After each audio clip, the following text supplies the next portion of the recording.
Welcome to Animal Crossing, the live game that's happening every minute of every day, whether you're playing or not. Hey, it's called a lawnmower. Other people have to live here too, you know. Rated E for everyone. Animal Crossing, a game that's near and dear to my heart.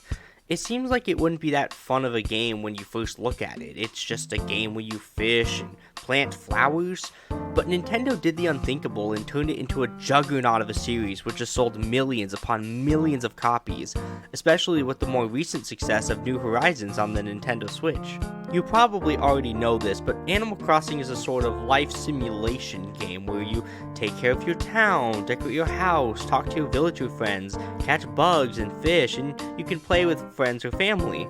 You can live in the same town provided you share a console, or you can visit other friends' towns. This all started with the Bossa no Mori for the Nintendo 64, which would then spawn multiple versions, including the international version known as Animal Crossing, released on the GameCube. But before we get started on telling the story of the development of Animal Crossing, I want to give a huge shout out to Kelsey Lewin. Her book, titled Animal Crossing, as well as her YouTube channel, were instrumental in making this video and helping me find sources. I have links to both in the description. And with that out of the way, let's talk about the development of Animal Crossing. The year was 1986. A Japanese man named Katsuya Eguchi was all alone. He had just moved away from Chiba, Japan to Kyoto in order to pursue game development at Nintendo. He thought about his friends and family, now hundreds of miles apart from them. He missed the connections he had with everyone back home, and that memory of loneliness would stay with him for a long time. Time passed, and eventually it was late 1998. The Nintendo 64 itself was decently successful in North America, with a library of innovative titles like Super Mario 64 and GoldenEye 007, but it was somewhat of a flop in Japan in comparison to the much more popular PlayStation, which is often speculated to be due to the lack of RPGs on the system. Or if you ask Nintendo President Hiroshi Yamauchi, it was because Japanese players, quote, like to be alone in their rooms and play depressing games, end quote. I'm not kidding, he actually said that. He was really salty about the PlayStation. It was such a flop to the point where even the Sega Saturn sold better in Japan, due to that system's accurate home ports of arcade games. So, naturally, Nintendo decided, let's release an add-on that only appeals to people who already have the system. It's genius. They plan to release the Nintendo 64 disk drive the following year. The 64DD would feature magnetic discs that could have their data rewritten, could hold a lot of backup data, and featured a real-time clock built inside. It even featured an online service called RANDNet. Naturally, Nintendo wanted games that could take advantage of these new features. Game director Katsuya Eguchi was up to the task. He began to design a game for the 64 disk drive. He considered using the network features, but decided to make something more personal due to the difficulty of maintaining a network. He thought about his family life at home. He was unable to play video games with his children since he always got home so late from work, so what if he made a game where people could play together separately? This might sound confusing, but basically he wanted to make a game where multiple players could share one save file but play at different times. The initial 2-page design document was called Proposing a Communication Field. Eguchi began to work with the co-director, Hisashi Nogami, on developing the game. As the title suggests, the main theme of the game was communication. Believe it or not, the game was originally an adventure RPG-esque game that featured 4 islands as overworlds, each with their own dungeon to explore. They began to think about ways players could interact despite not playing the game at the same time, such as kids leaving hints for their father to later find, and allowing players to drop and share items in the overworld. The player was designed to be powerless in this game, but this presented an issue. How was the player meant to progress through the dungeons? The answer was something that would become even more important as development progressed: animals. The player would be able to issue button commands to animals, each with their own strengths and weaknesses. Everything seemed to be progressing smoothly. Between the animals and the communication aspect, the gameplay was starting to take shape. This was going to be an amazing title for the 64DD. Except for one problem. The disk drive came out, and nobody bought it. Well, okay, some people bought it. It sold 15,000 units, but still, it was seen as a financial failure. Any plans to release it internationally were scrapped, and Nintendo began to shift focus away from disk drive development. Iguchi and his team were told that their game, one that was specifically designed around the 64DD's features, would now have to release on a standard Nintendo 64 cartridge. It was more than just the amount of colors getting reduced to fit on a cartridge. Gone were the 4 islands with large overworlds, gone were the dungeons, gone was the epic adventure with your family and friends. All that was left was a small field. How was anybody supposed to make a fun game out of that? But Iguchi's memories of his connections with other people, and that loneliness he had felt without them over a decade ago, maybe he could use those to make a game. Yeah, this new game would take place in a village, with themes of family, friendship, and community. The keyword of the game, just like before, would be communication. It would be a new type of game, unlike any that had come before. But the team wondered how to make a game fun with only a village.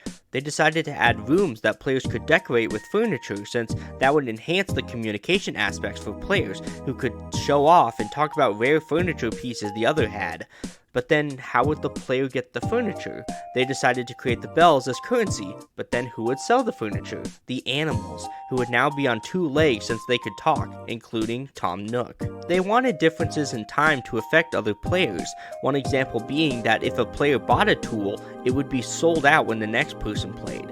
This would further foster communication since players could potentially share tools. They added insects and fish for players to catch in the village, with them appearing at different types of day, so even if a father played late at night, they could still find something cool to show their children.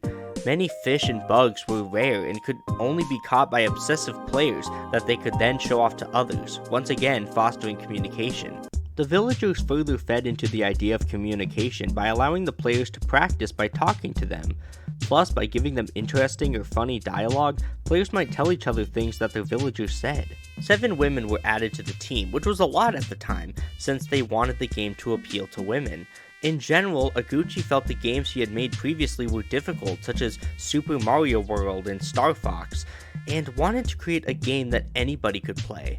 In an age where games demanded more of your time despite many not having that much time to dedicate to a game, the developers sought to make a game you'd play for a little bit each day. They deliberately made it so that if you kept playing it in one sitting, you'd run out of things to do. For example, the shop will run out of items to buy and eventually close. They deliberately tried to make it so that a player couldn't collect all the items and would feel satisfied with what they felt was enough. Differences with other people became a core theme of the game. To differentiate towns from each other, they randomized every village, each complete with its own randomized set of animal villagers. Even asking "where's the store" could start a conversation. The directors added something that they'd want to do with their kids, leaving messages even when they're not able to play at the same time, and that was why they created the bulletin board and the letters, so that a father coming home late from work could leave his kids a message for when they woke up. Sound was another big element of this game. The music was composed by Kazumi Totaka, who doubled as the sound director, along with Kenta Nagata, Toru Menegishi, and Shinobu Tanaka, with Toru Bando being in charge of the sound effects. The 3 composers were split into different jobs. One did outdoor music, one did indoor music, and the final did the event music. Totaka wanted music that reflected the dynamic changes in the game, similar to how the music would change in Yoshi's story based off Yoshi's mood.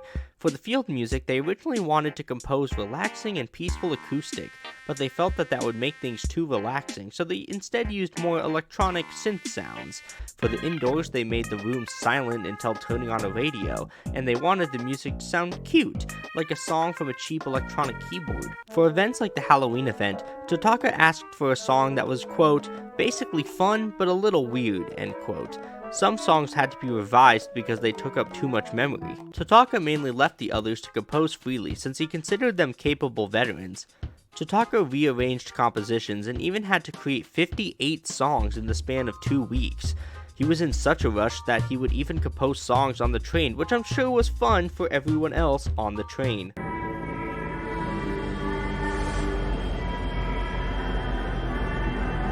They ended up making 199 songs for the game. For the voices, they originally wanted to use voice synthesis to make the animal dialogue more realistic. but they couldn't get it to match up with the speed of the text on screen. They eventually decided that since the characters were animals anyway, they didn't need to use it, and instead just needed to know, quote, the feel and tone of what they were talking about, end quote. They created a new technology for the animal language that they even filed a patent for. For the sound effects, Bando recorded many of them straight from nature. For the insect sounds, he traveled to the mountains of Fushimi and recorded the local insects. There were 100 different footstep sounds for walking across various surfaces, which he obtained by recording his own footsteps as he walked on surfaces like marble in the beach. The sounds took up a lot of memory, so the team had to try their best to fit them all in there, like Tetris pieces. It was difficult to test them, both due to the sheer amount of them, as well as the sounds doubling up and causing memory issues, but Totaka felt the end result was worth it, loving all the different sounds in the game.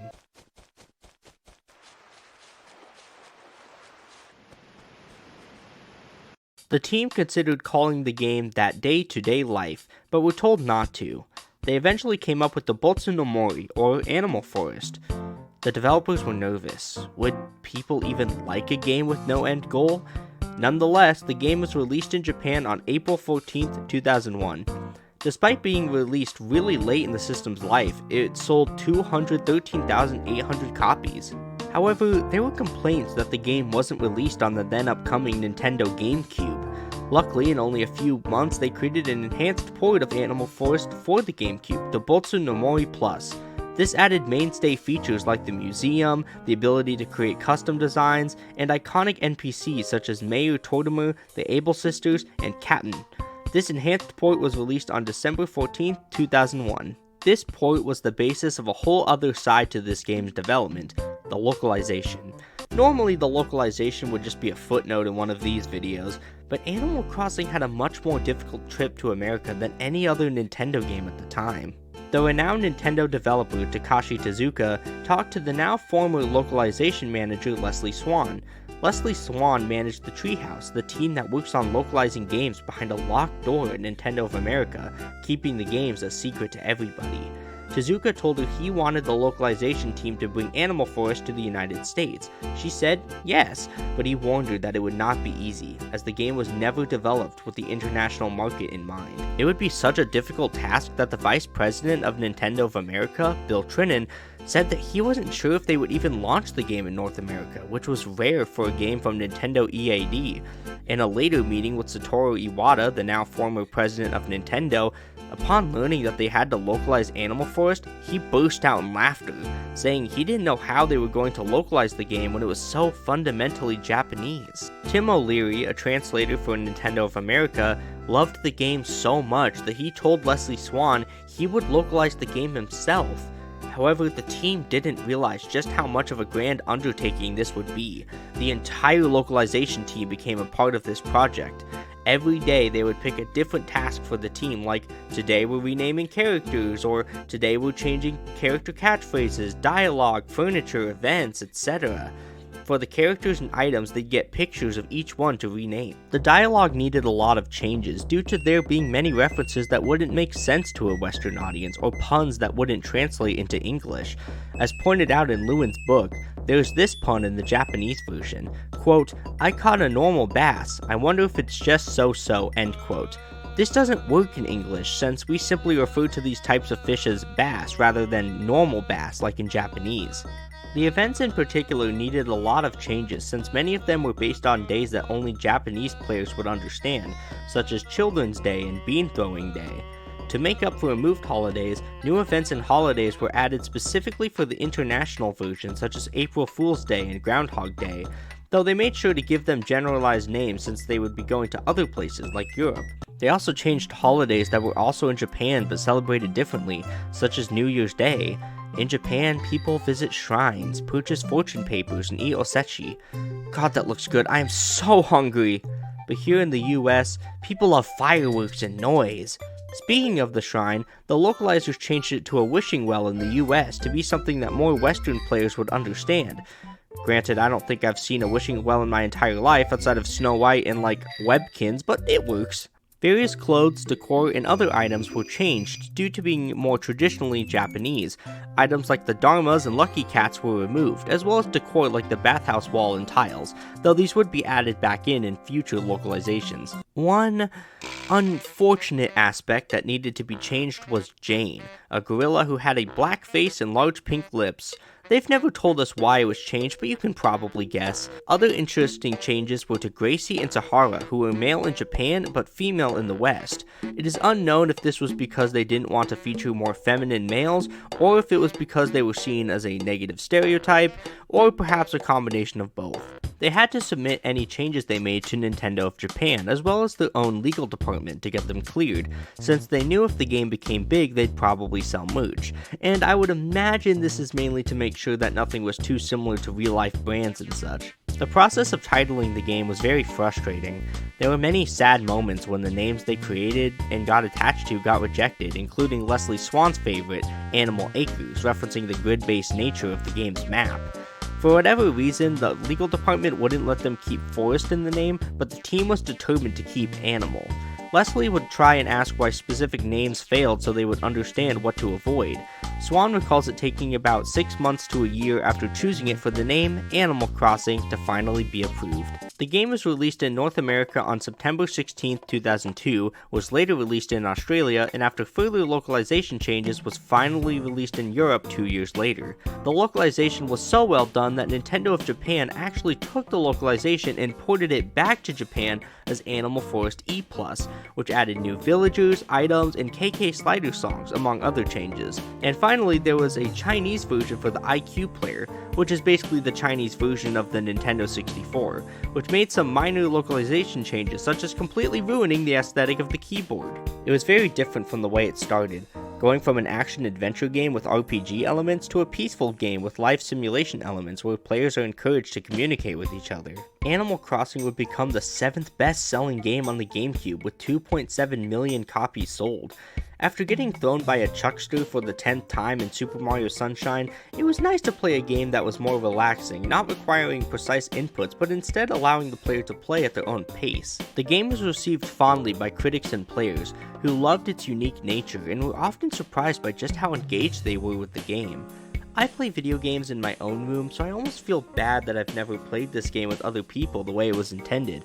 But even still, I have a huge appreciation for this game. The original Animal Crossing may be difficult to play with others nowadays, but it still has value due to its unique vibe, its cute low poly visuals, the unlockable NES games, and my personal favorite aspect, the villagers. The villagers in the original game could be much more mean to the player compared to later titles, and this could turn some people away, but I personally feel that this gives them a lot of personality and makes them feel like real people with flaws rather than just video game NPCs. Animal Crossing is a series that was always there for me when I needed it, whether it was during quarantine or even just during my mental health struggles.